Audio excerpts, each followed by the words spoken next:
Do you regret marrying your wife?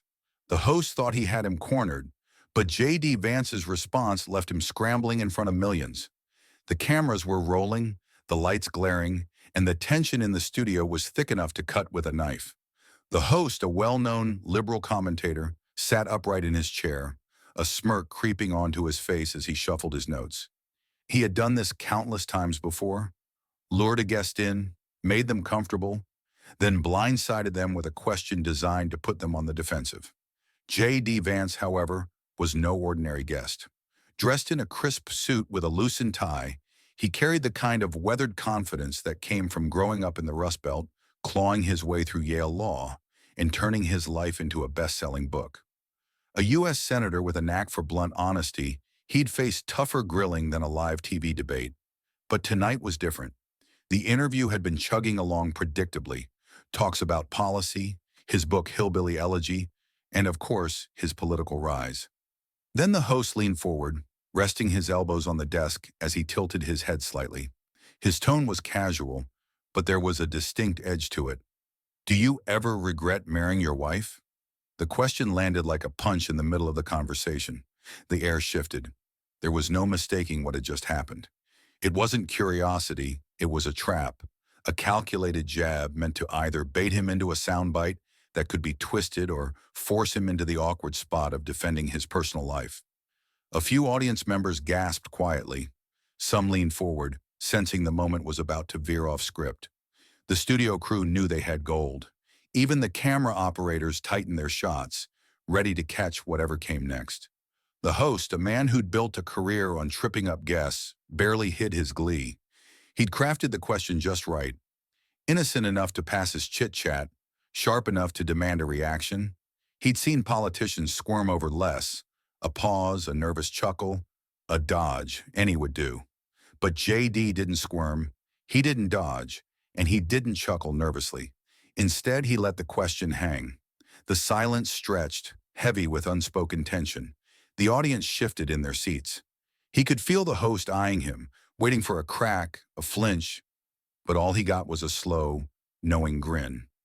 A beat passed, then another. The smirk on the host's face wavered just a hair, but he wasn't braced for what was coming. The host eased back slightly, his smirk now tinged with curiosity, maybe a flicker of unease. He'd expected J.D. to jump, to spit out something he could dissect, but J.D. didn't budge. He sat there, steady, calm, unshaken. The silence thickened. The audience wasn't sure whether to fidget or freeze. Live TV turned every second into a lifetime, and right now, everyone in that studio knew something was brewing. Finally, J.D. took a slow breath. He glanced at the host, not with anger, not with rattled nerves, but with a glint of amusement that threw the guy off. Regret? He repeated, like he'd been asked if he regretted grabbing coffee that morning. His voice was even, carrying that Appalachian drawl with no hint of a waver. The host blinked, his fingers twitching on his desk. He'd banked on J.D. getting flustered, maybe deflecting, maybe stumbling over a canned line. Instead, J.D. was taking his time, steering this like he was back in a courtroom or a barroom debate. He leaned back in his chair, one hand resting casually on the armrest before he spoke again. You know, he said, tilting his head just enough to signal he was flipping the script. I always find these kinds of questions kind of funny.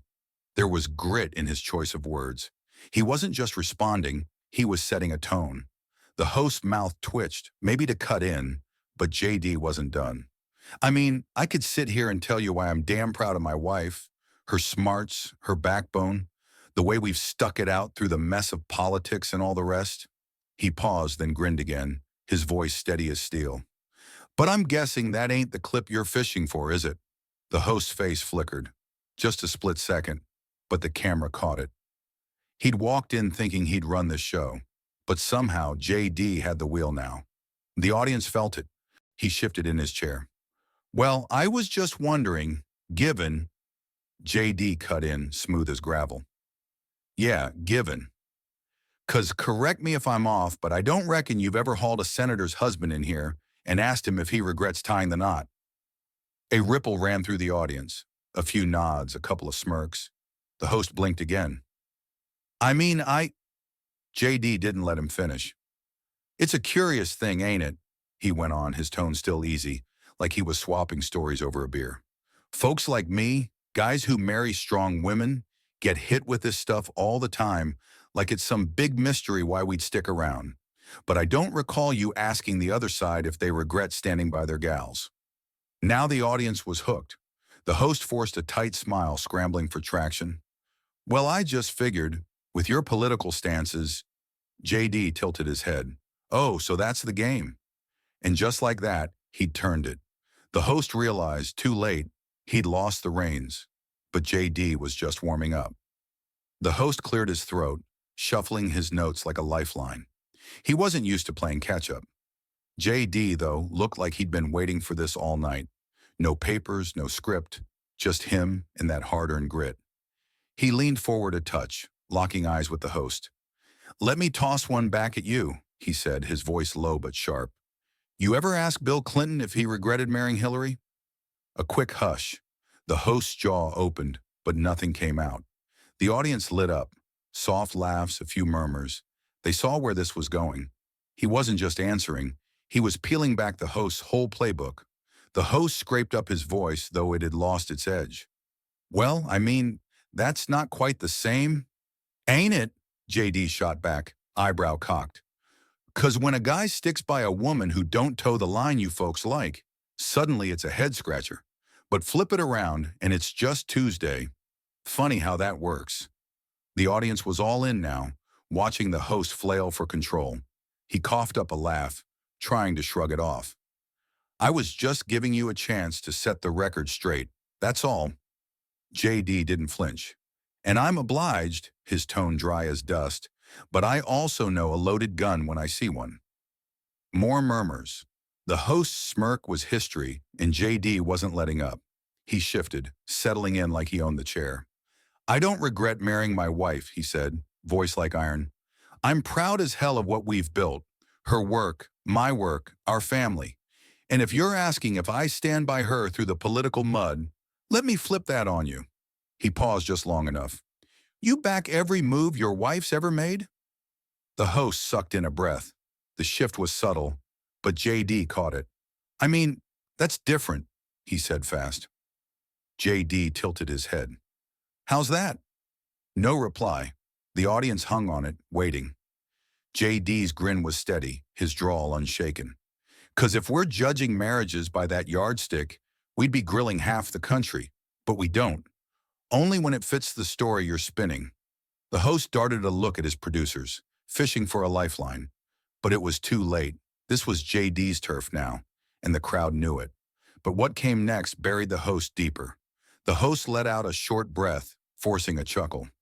"Well, I wasn't trying to suggest—" JD cut him off.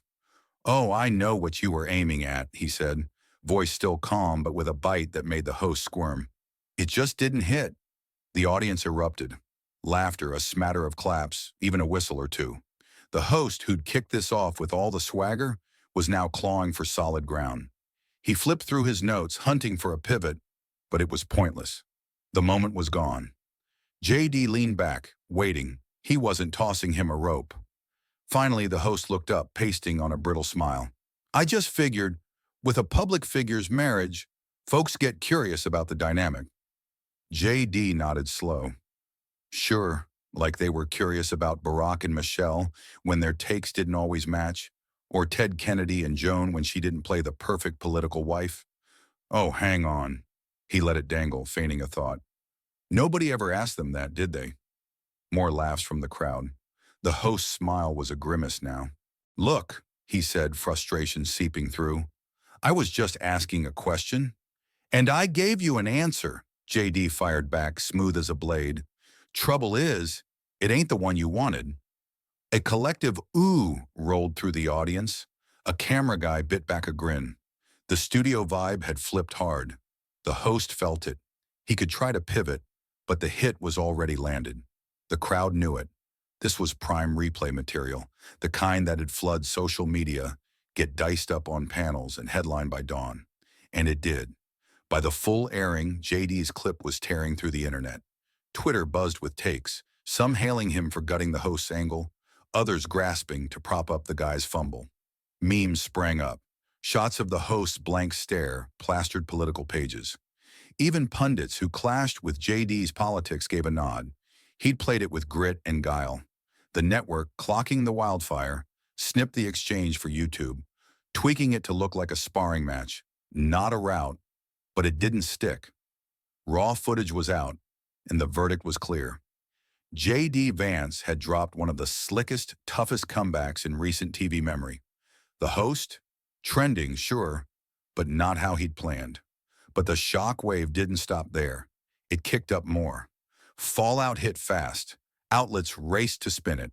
Conservative voices crowned J.D.'s play as a steel trap takedown, proof of media double-dealing.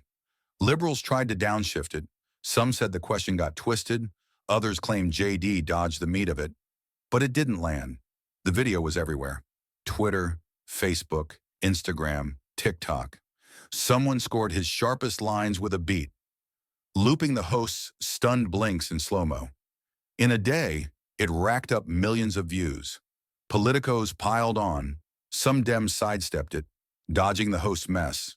Others tried to patch it, calling the uproar a right-wing setup. Republicans pounced. Senators, talking heads, influencers hailed JD's jab as a kill shot to media slant. But the real pulse came from regular folks. Comment sections overflowed with non-political types who'd tasted that bias themselves. Guys especially vibed with JD's stance. This ain't politics. I've had folks poke at my life choices just 'cause they don't get it. Good on him for not buckling. He didn't yell, didn't dodge, just tore the guy apart. That's the way. Don't matter your side. Asking a man if he regrets his wife over politics is low rent. Then the think pieces rolled in. Writers scrambled to unpack why it hit so hard. Some pegged it as loyalty in a divided age. Others called it a broader dig at how personal lives get weaponized in politics. A few griped JD leaned on his debate chops to duck the real question, but that fizzled. The truth was plain. He'd caught a curveball and smashed it. The network, the host's home turf, was stuck. They'd planned a routine slot, not a runaway train. The host tossed out a statement claiming the question was fair, just misread, but it rang hollow. JD hadn't just weathered it, he'd rewritten it, and the buzz wasn't fading. But beyond the noise, there was a bigger takeaway, one that cut past politics. As the storm roared, J.D. Vance stayed as he'd been on air. Cool, unbothered, solid. He didn't chase the hype, didn't dunk online. He'd said his piece, and that was that. Yet the moment punched deeper than a clip. It tapped something raw, something more human than party lines. Folks saw themselves in it. It wasn't just J.D. and the host. It was how people get cornered into explaining their lives. A guy makes it big, and they ask if he regrets not staying small. A guy sticks to his roots, and they wonder why he didn't climb higher. A guy marries a woman with her own mind, and suddenly his choice is up for grabs. The lopsidedness was glaring, and JD didn't just answer. He laid it bare. That's why it spread like wildfire. Not for scandal or politics, but for its clear-eyed truth. Sometimes the best pushback isn't a holler or a fight. It's standing firm and flipping the mirror. He'd owned the moment, not by swinging, but by making folks think. And that's a move sharper than any stump speech. In the end, the host's cheap shot blew up in his face. But this wasn't about him. It was about how we grill people when we think they owe us their story. And maybe it was a gut check. If there's one thing to pull from this, it's that real strength ain't the loudest bark. It's knowing when to talk and when to let the facts bite. J.D. Vance didn't just win a round. He reset the table, and no headline can undo that. If you dug this breakdown, subscribe for more real, thought-provoking stories like this one. And tell me, have you ever had to stand up for your choices against a cheap shot? Hit the comments below.